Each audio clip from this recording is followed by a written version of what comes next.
Oh, let's all breathe together. Again. We're dwelling in the land of plenty this year. How many are there? How many are dwelling? How many just dropped by? How many are snowbirds? We're dwelling.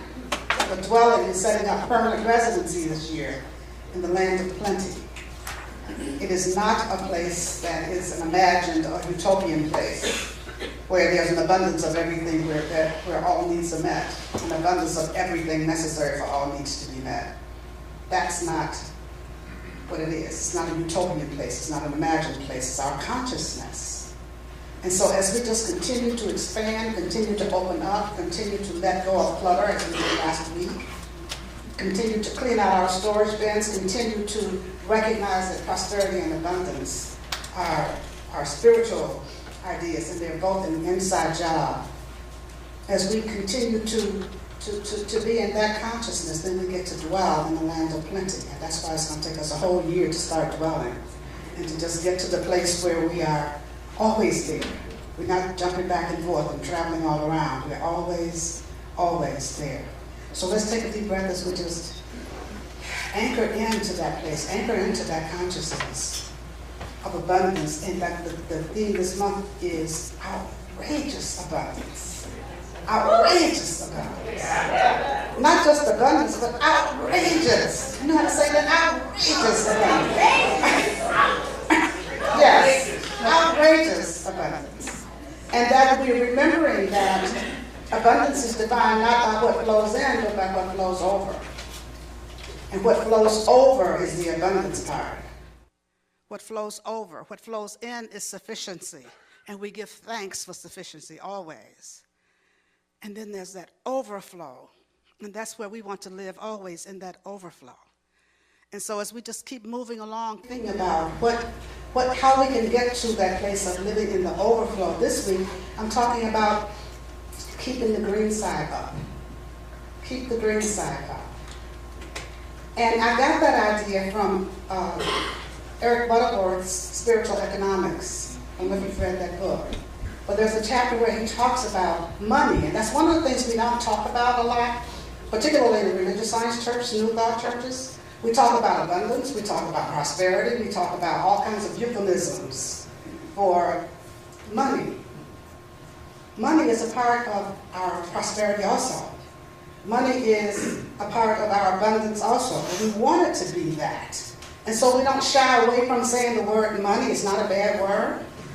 It's not something that we shouldn't talk about, but somehow we get it into our minds that sometimes we get into that spiritual arrogance and we start to think, well, I don't have to talk about money. Well, I don't want to think about that. I'll talk about prosperity and I'll talk about abundance until you can have an abundance of lack.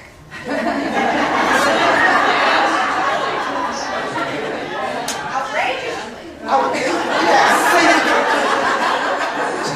You can have an outrageous abundance of lack. You can have an outrageous abundance of bills. You can have an outrageous abundance of stuff in storage. Right?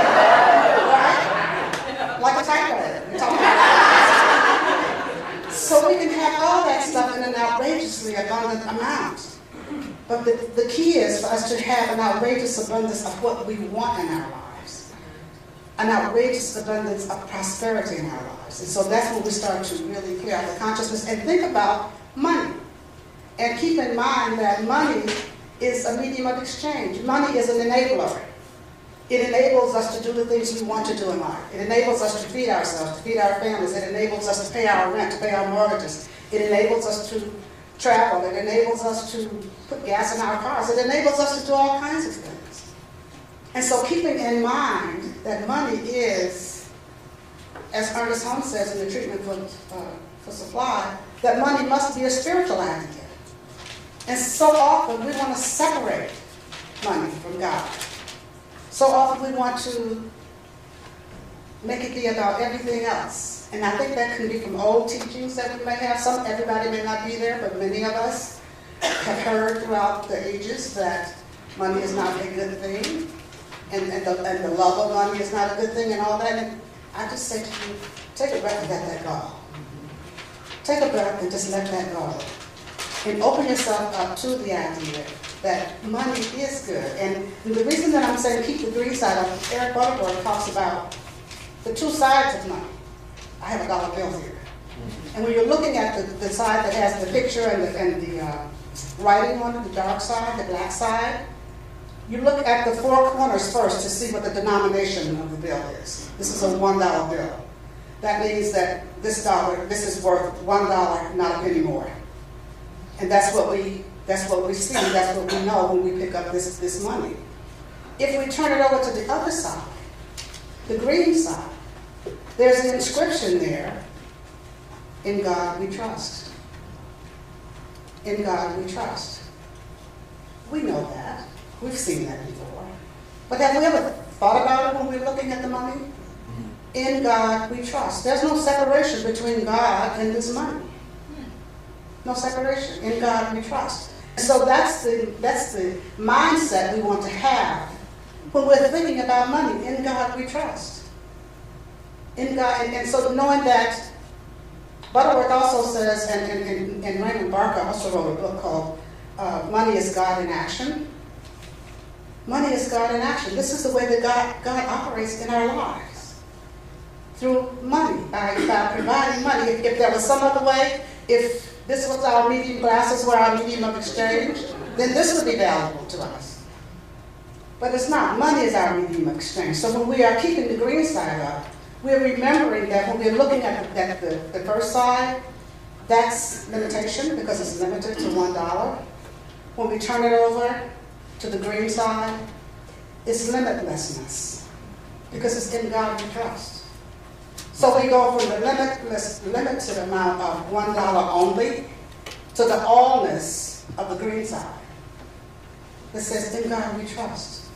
So I invite you to start putting your money in your wallet with the green side facing you, so that whenever you open your wallet to take money out, whatever denomination, you're looking at in God we trust first.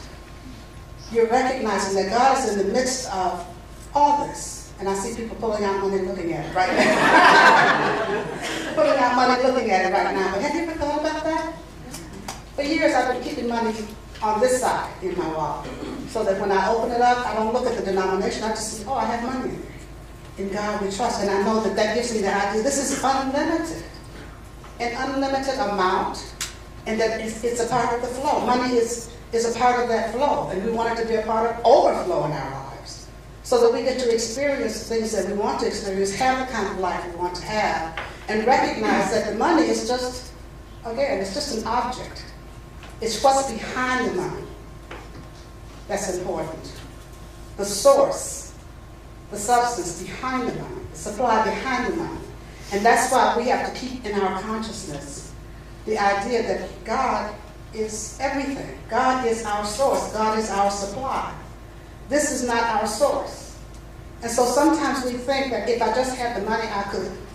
If I had enough money, I would. And you know, sometimes it's not even about money.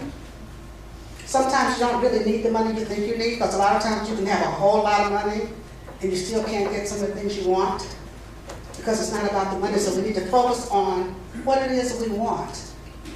What do we really want? And then be open to it coming to us however God decides to bring it to us. We don't have to worry about it. When we want to do things, when we want to have things, when there are things that are necessary for us to have, open up. And instead of wondering, oh my gosh, where's it going to come from? Well, it's going to come from wherever it is now. It's going to come from wherever it is now. That's where money comes from wherever it is now. And so when we open up, God knows where it is. When we open up, then we can be in that flow so that it just flows right into our lives. Recognizing that we are always in the ebb and flow. Life, that's how life is, ebbing and flowing. That's how money is, ebbing and flowing. We get into the flow and we're feeling really pretty good. And then when it starts to ebb, we freak out because we think it's not going to flow again. Oh my gosh, what am I going to do? And so then we close up and we close off any possibility of it beginning to flow again. So when we start to recognize that there is circulation that's going on, always, in God we trust. That's what we want to keep in mind. The inscription, in God we trust. Number 2, the thing that we want to do with that inscription is keeping in mind when we're thinking, keep the green side up, in God we trust, what are we thinking when we're handling money? Are we thinking lack and limitation? Are we thinking, oh, this is all I have? Oh, I got to pay these bills, so look at how many bills I have. Look at how little money I have. When all those kinds of things come up when we're handling money, whatever energy we're putting into it is the energy that goes out with it. And when we're thinking scarcity when it goes out, guess what comes back? Scarcity comes back. When we're thinking limitation as it goes out, guess what comes back? Limitation. When we just can bless money, because money is always coming through our hands. We're always interacting with it on some level. And when we can realize that we can interact with it freely because it's just a part of the ebb and flow of life, it's just a part of the circulation, when we can allow it to circulate in and through our lives, then we can really move into that place of, in God I really trust. In God I really trust. Even when you feel like there's not enough, in God I really trust. And we can know that for ourselves. We can know that for each other. We can know that for everybody. When we just start knowing that truth, that God is in the midst of everything, that money is energy, God is energy, we are energy, everything is energy. And when we recognize that, we become one with that energy, then that's how we begin to shift our consciousness so that we attract more and more and more of what we want, what we desire into our lives. Is anybody breathing out there? Everybody just start looking at me. Yeah. We begin to attract more and more and more of what we really want into our lives. And so I invite you today to really move into that energy of blessing your bills as you're paying them. Get into the habit of doing that. Get into the habit of releasing it with ease, with flow. Get into the habit of opening up, just knowing that as it goes out, it's got to come back. What goes out comes back in. Moving into that energy and moving into using the affirmation over and over, in God I really trust. For I know that God is the source of my supply. I know that God is my very life. I know that I am one with God. I know that everything I could need or desire is mine already, and I just open myself up to receive it. I open myself up to have it revealed in and through and as my life. Because it's all about me. It's all about you. It's all about you being open to it. Because God is always seeking an opening. Always seeking an opening. Always seeking an opening. There's always that flow. And it's always seeking a place to flow. And if we are closed, it just goes to the next opening. It goes to the next opening. And we look around and wonder how some people have more, some people are outrageously abundant. And then we look at what we think their consciousness is. And there are some people we can look at that we know quite well in the world, and I look at them and say, the law works. The law works. It is no respecter of persons. When you think that you are rich and you think that you are entitled and you think that abundance is yours and that you are entitled to all that the Father had, then guess what? When that's how you live and that's what your consciousness is all about, then guess what? That's how you experience. Now, there are other things that happen when we come to the law of cause and effect, but that's another whole Oprah show. So we'll talk about that another time. But for now, just knowing that whatever we are thinking, whatever we are feeling, whatever we are believing about the way that we are living in the world and what we are entitled to and how much we can open ourselves and be available to, then that's what we get to experience here in our lives. It's real simple. God is always in the place of givingness. God is always giving. God is always giving. God is always giving. We want to open up so that we can always be receiving and always be experiencing and always experiencing the allness and the fullness of who God is and what God is in our lives. And so as we take another breath The third thing that I'd like us to do as we focus on that inscription, "In God We Trust," is setting our intention to become the beloved community. The beloved community, the human community that meets the needs of every person, is the beloved community. That's what we can be in our own individual lives. That's what we can be as a community here at CLF. The beloved community that Martin Luther King talked about. The beloved community where the basic human needs are being met. We are a community of care, of connection, of creation. We are a community of care. Meeting the basic needs of every person is our vision. To be a community of care, to be a community of connection, to be a community of creation, and one that believes in and lives social justice, equality, love for everyone, agape love for everyone, that unconditional love for everyone. That's the kind of community we want to be. And when we're looking at meeting the basic needs, I call it the health care, is the first thing that came to my mind. Comprehensive health care, nutritious food, a place to live, good schools, whatever it is we identify as basic needs, then those are the things that we provide, and those are the things that we open up to, and to allowing and seeing to sharing with others. Those are the things that we share as a part of the beloved community. And that's what we want to be, a part of the beloved community, a community that really focuses on love and humility and forgiveness and compassion and givingness and sharing and, as I said, equality and justice and all good things.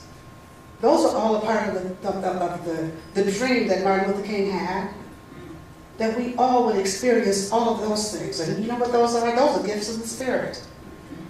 Those are all spiritual qualities. Those are all qualities of God. And that's what the dream was.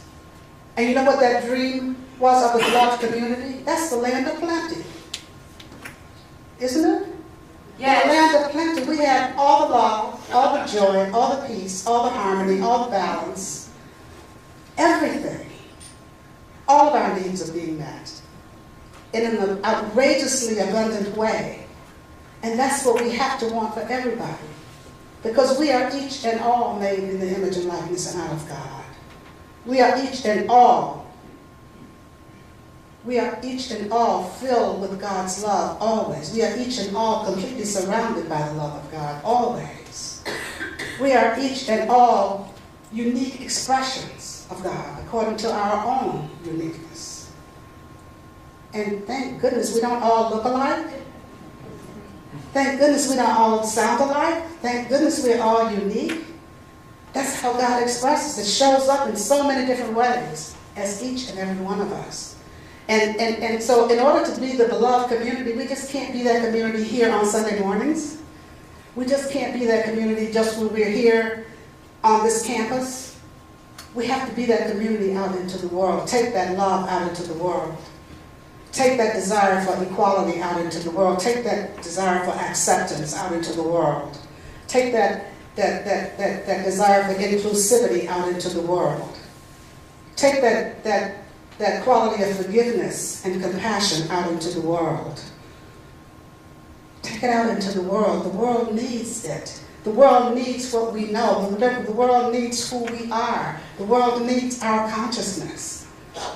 We don't need the consciousness of the world. We need to take this consciousness and multiply it by being all that we were created to be, by being those vehicles for God's love to be expressed. That's our whole purpose here, is to be a vehicle for God's full expression of love. And so I invite you to really become the beloved community. Set your intention today that this is the beloved community. And then we really bring that dream of Martin Luther King into manifestation. And that dream is to dwell in the land of plenty. And so I have a special gift for you today The ushers are going to do a reverse offering. We have tokens with Martin Luther King, an image of King on one side, and then the quote on the back. You can just start passing them out. And the quote on the back says that the only force that is capable, what does it say? The only force that is capable of transforming an enemy into a friend is love. Our love is the only force capable of transforming an enemy into a friend. So take that with you today. Keep it with you. Love is the only force capable of transforming an enemy into a friend. That's pretty powerful, isn't it? Love is the only force capable of transforming an enemy into a friend. And so when we're dealing with other people, we're dealing with ourselves sometimes. Because sometimes we are not our best friends. But when we're just moving through this life, if we can keep in mind that love, that unconditional love, that agape love, is the only force that's capable of transforming an enemy into a friend. And we make our commitment to allow that love to be the transformative agent in our own lives, in our own being. And so as the ushers wrap up, let's just turn within together here this morning. As we move into that place of knowing and sensing and feeling God's presence. Knowing that that presence is right where we are always. That that presence is my very life. That that presence is the life of each of us here this day. In this presence, in God, we trust. In God, we trust. In God, we trust, knowing that God is always right where we are, closer than hands and feet, nearer to us than our breath, God is. And so we just open up and allow this allness that is God to fill us up now in this moment. Fill us up with love, that love that is capable of transforming enemies into friends. That love that is capable of healing all wounds. That love that is capable of transforming our very lives. Of transforming this planet, this world, this universe. The only thing that is love. And so we just open ourselves to that love. Knowing that it obliterates everything else. Anything that is unlike it. By this word that's being spoken, it is dissolved right here, right now. We let it go. And we allow that healing presence of love completely surround us. And so as I open this circle of prayer, I pause momentarily so that you may speak the names of anyone you'd like held in prayer. You may speak their names silently or loud, and you may speak them now.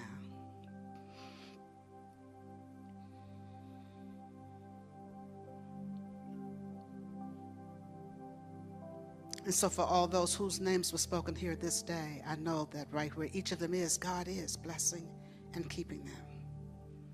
And that as we walk through this time in our lives, we are never walking alone. That we walk hand in hand with God always in the love of God.